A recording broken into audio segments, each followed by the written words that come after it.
and I'd like to welcome the officials in this morning to the committee.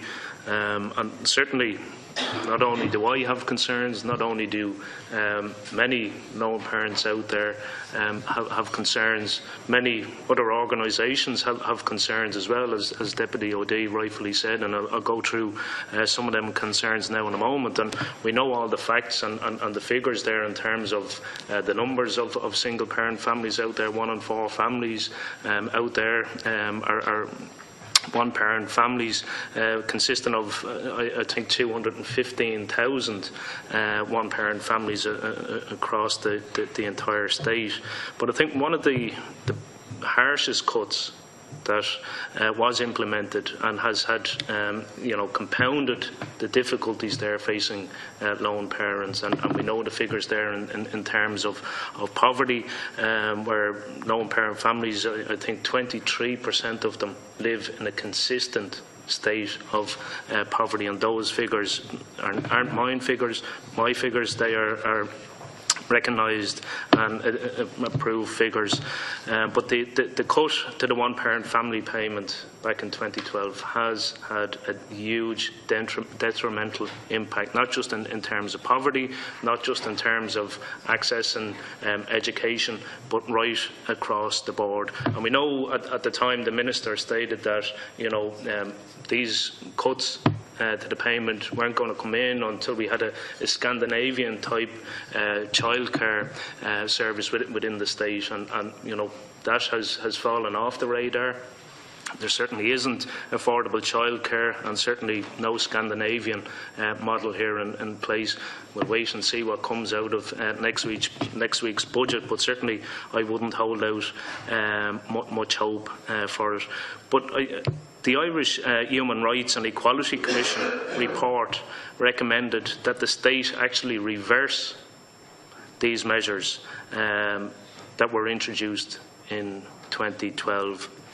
They said, in the absence of an adequate and affordable childcare system being in place. So they have called for a reversal of these measures because of the detrimental impact in terms of poverty, in terms of all of the other areas there. So a couple of specific questions around that element. I have other points I want to raise as well. So based on that recommendation from the Irish Human Rights and Equality Commission,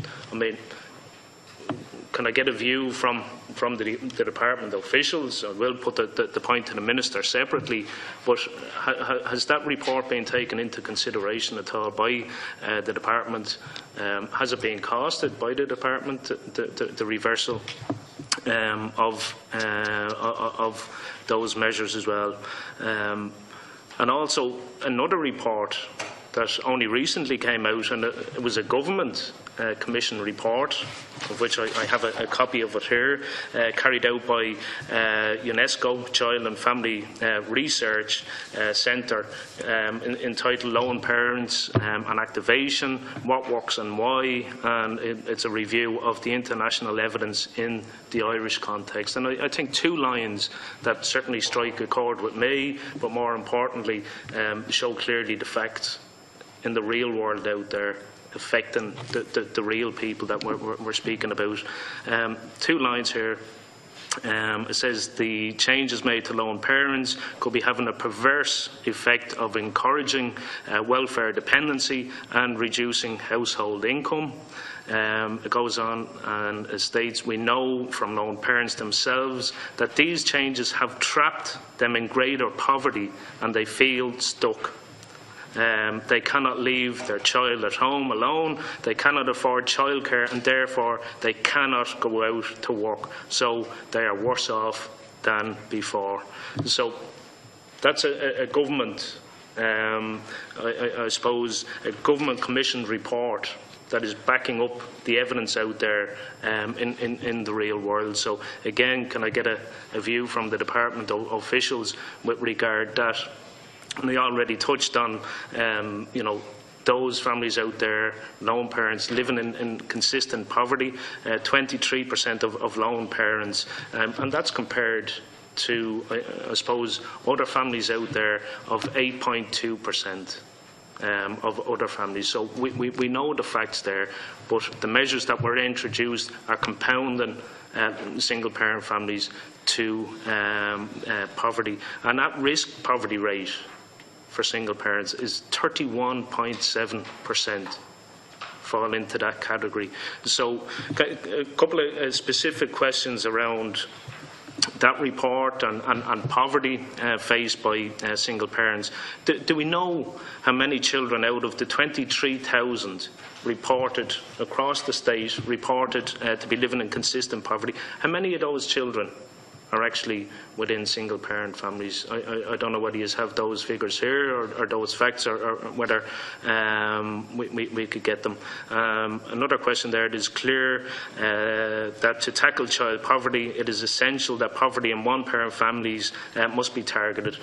Can we get an overview as to how the department is actually going about this? Now, I know you're saying that the measures introduced in 2012 has given the perception, or I don't want to put words in your mouth, but certainly that's what it is. But can we get an overview as to what is being done to target those families? Because certainly the reality on the ground out there says differently. Just one of the other things, and another serious aspect, and where these cuts have impacted on single parents, and it's the whole issue of back to education. And there's huge concern out there, and we know that while lone parents on one family payment, they can receive the back to education allowance. And we know that the new measures that have been introduced, reducing the age down from 14 down to 7, and we know that people are being told that they can go on to the family income supplement. However, once single parents go on to the family income supplement, they're not entitled, or they don't qualify for the back to educational allowance. And that has had a huge impact, and it's probably very hard to quantify the impact that it has had on single parents. I'm not sure as to whether it's easy to break down the figures, and I'd ask that question as to whether we can get those figures to see how many single parents have actually been denied the back to education allowance due to these measures that have been introduced. And I think another important element is, and there's been an awful lot of talk about another report that was due to be, I suppose, published, and I think it was due to be published back last month in August, and that's barriers to access and education for single parents. And in the programme for government, it stated that it was planned to have that report actually published before the budget. Now, we know the budget is coming next week, and we know that report still hasn't been published.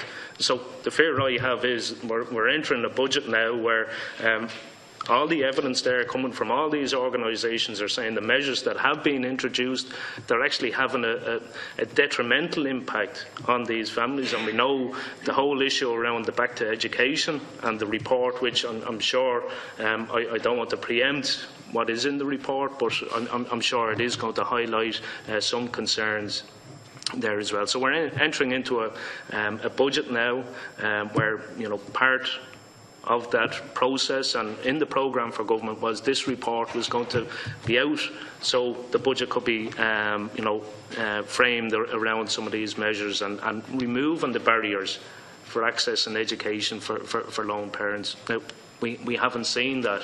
I'm not sure whether the department has seen it or whether you're aware of anything that is in it. Certainly, I'm not aware of it. I don't know when that document report is going to be published. Maybe you might have some inside information from the Minister. So just a couple of other questions there. Based on the facts there, I mean, are the department seeing the barriers that have been put in place through these measures, through the cuts, in terms of allowing or facilitating or helping single parents get back into education? I get some facts and figures, as I questioned already. It's probably difficult to break down from the overall back to education applications. I don't know whether it's an easy process to whittle it down to see how many of those are lone parents, even prior to 2012 and subsequent to that. So again, just to thank you for coming in. It's a huge area of concern. It is having a detrimental impact. The measures that have been introduced, certainly they are not helping out lone parents. They are actually compounding the difficulties there and actually compounding the poverty, the real poverty out there that exists, 23%, and those figures were back in 2013. I would be very interested to see the more up-to-date figures in terms of lone parents in consistent poverty. Thank you.